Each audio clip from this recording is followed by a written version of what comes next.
Hello everyone, I'm Shireen. Welcome to the special edition of the Beer Garden. Today, along with Sarah, Steve, and myself, there is a special guest here, Zac Purton. Good morning, Zac. Happy to see you here. How are you? Is it all good now? I wouldn't say it's all good. I'm not 100%, but I'm working my way back towards that. I've just got back on a horse, which is good. I feel pretty good, and I'm looking forward to going to the races again. Yeah, that's good to hear. So you will return on next Wednesday, the 12th at Happy Valley. And during your recovery period, how's your rehab? So it's been a little bit boring, a little bit frustrating, as it is with any rehab, because you have so much time sitting around, sort of, you feel like you're not doing anything at all. So the first stage of that for me was to use the hyperbaric chamber, which was a new thing that I've done. I haven't done that before, so I thought I'd give that a go. Everyone that has previously used it has told me that it's sped up their recovery. It's normally used mainly for muscles and wounds and things like that, but I was hoping if I could get the blood flowing through my body and to the injured areas, that it might help the bones heal. And then the second stage for me was going to physio. So I went to Union Hospital. Up there we used ultrasound, magnetic therapy, electric stimulation, manual therapy, hot and cold packs, and at home, as you would know, here in Hong Kong, I've got some good support. So I had a lot of owners send me some soups with some local Chinese herbs and the chicken, as you know, with the bone broth. And so I had a low level laser light sent to me as well, which I used every day, and a TENS machine. So I've been doing everything that I can to try and speed up the recovery. And obviously then the last stage was once I was cleared to get on a horse, it was time to try and test it and see how it would feel. And I must admit that I was a little bit worried, as you always are when you still have a little bit of pain, as to how it was going to react. But to my surprise, I actually feel better on a horse than I do off it. So I'm happy, I'm comfortable. Now I've just got to build my fitness back up and get back out there on Wednesday and hopefully start to ride a few winners again. Yeah, sure. And then how about your diet? Well, I went from eating everything, and as I said, I was able to enjoy Christmas instead of just eating the wing of the turkey on Christmas Day. I was able to eat the whole turkey, so I enjoyed that and didn't have to feel guilty about doing it, worry about riding the next day or the day after and having to take the weight back off. As well as that, we had New Year's Eve, New Year's, I had my birthday as well. So I've had a lot of things jammed in there, and I used the opportunity to go out and catch up with a lot of friends. So my weight did go up, and as well as that, I wasn't doing any exercise. With the fractures in my foot, I was allowed, I can walk, but of course I'm not allowed to run. I can't put any concussion on it, so that prevented me from doing much at all, although I was able to get on an exercise bike and slowly just pedal. So that helped a little bit, but outside of that, I couldn't really do a lot. The fractures in my ribs and the broken rib and the fractures in my wrist prevented me from swimming or doing any upper body exercise. So I went from doing a lot and being as active as I normally am and as healthy as I normally am to being inactive and eating like a normal person, or maybe like a pig, and feeling like a pig. But now it's time to knuckle back down, and with the new restrictions enforced here in Hong Kong, we can't go out for dinner anyway. Not that I was going to be able to do that, but I'm back on the plant-based diet, back exercising, doing some certain things. Obviously still on the bike, on the horse now as well.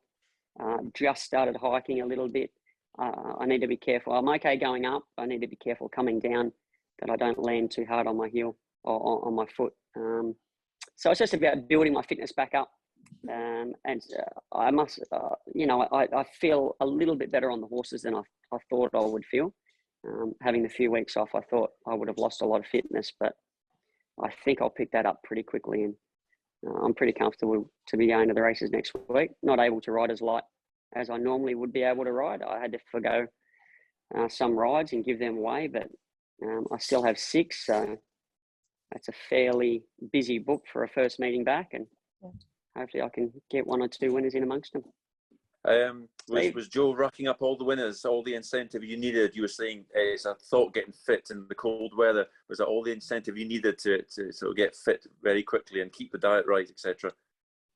Yeah, well, I didn't quite keep the diet right or stay fit enough, but of course, it's an incentive to try and come back. He's done very well since I've been out. Luckily for him, I was not there for one, and then we had another couple of jockeys get injured as well, and a few jockeys get suspended. So it seems as if he's been able to mop up all the best rides, and he's made the most of that, which you would expect. But for me, obviously, the incentive there is to try and get back and compete with him. But I always just want to get back as quick as I can anyway. That's my job. That's what I like doing. And, a little bit of pain, I feel, never really hurts me. I'm happy to ride through pain as long as I'm able to, as long as the doctors tick me off and let me go there. So, it is what it is. It's not going to be easy to start with, but I'll work my way back into it.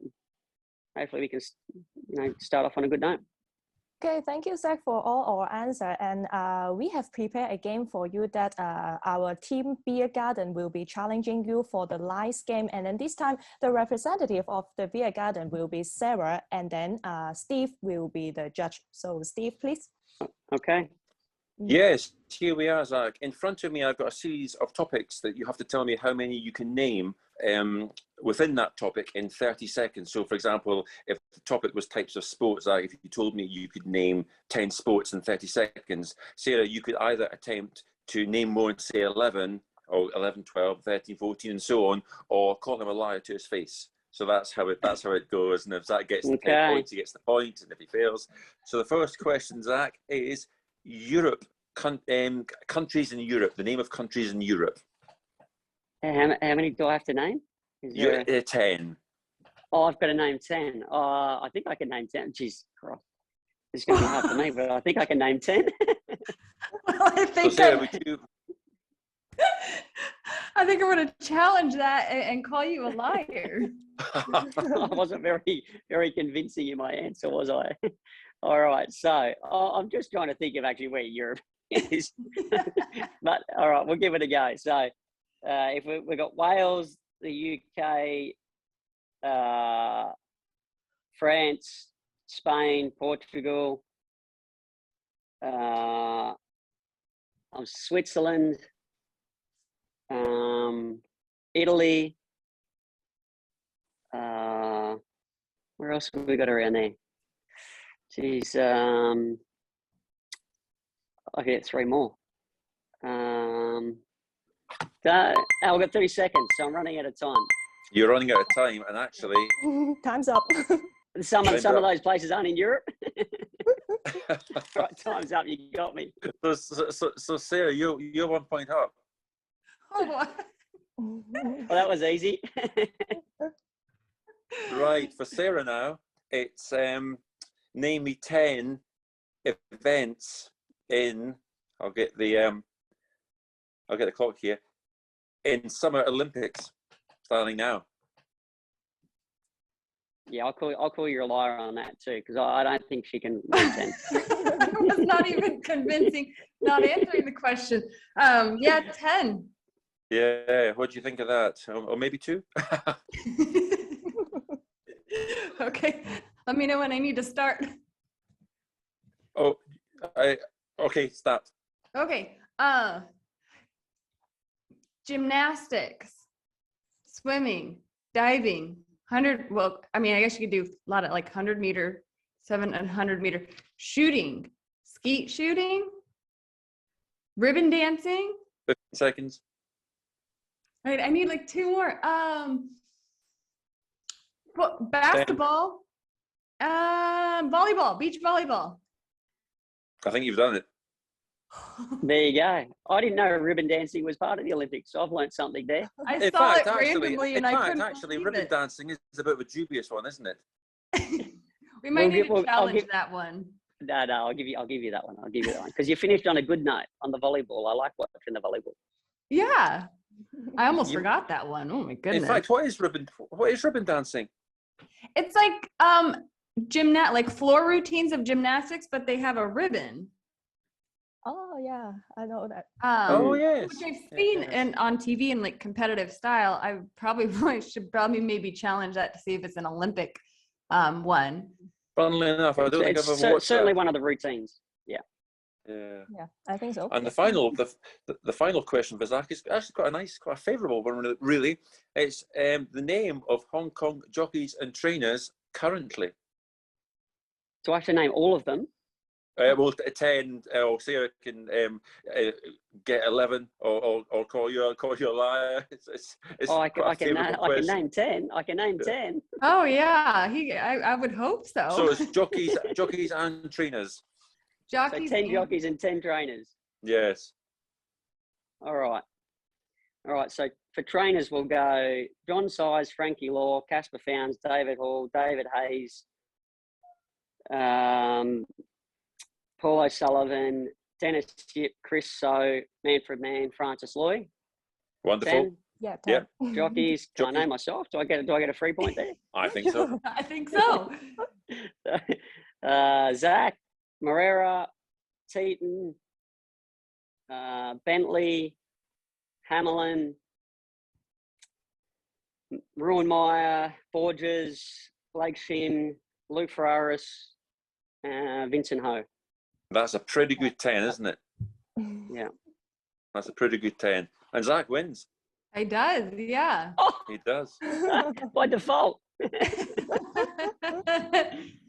No, I was going to say, if you screwed up any of that last question, you might be in trouble when you get back to the track. They might be thinking I banged my head when I had the fall, but I'm safe. I've passed the test.